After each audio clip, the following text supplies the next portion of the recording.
மிக கசப்பான ஒரு உண்மையை நான் சொல்கிறேன். அதிகமான உள்ளங்கள் இதை ஏற்றுக்கொள்ளாது. இன்று எங்களில் அதிகமானவர்கள் முனாஃபிக்குகள், நயவஞ்சகர்கள்.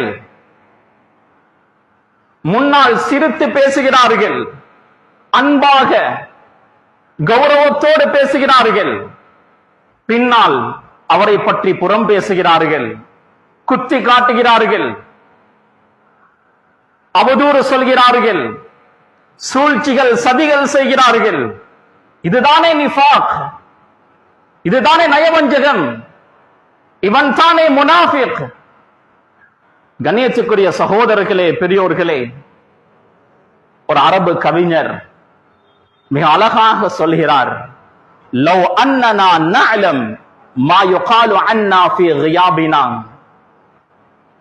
லமப்தஸம்னா ஃபீ வுஜூஹி கஸீரின் மினன் நாஸ். எங்களுக்கு பின்னால் என்னவெல்லாம் பேசப்படுகிறது என்பதை நாம் அறிந்து கொண்டால் அதிகமானவர்களுடைய முகங்களை பார்த்து நாம் சிரிக்க மாட்டோம். அதிகமானவர்கள் முன்னால் சிரிப்பார்கள், பின்னால் துரோகம், பின்னால் சூழ்ச்சி, சதி.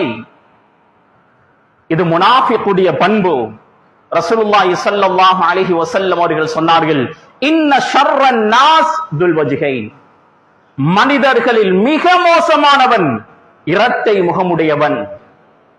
முன்னால் சிரித்து பேசுவான், பின்னால் சூழ்ச்சிகள் சதிகள் செய்யக்கூடியவனாக இருப்பான். இவன் தான் துல் வஜ்ஹைன், இரட்டை முகமுடையவன். ரசூலுல்லாஹ் சொன்னார்கள், மனிதர்களில் ஆக மோசமானவன், கீழ்த்தரமானவன் இவன்தான்.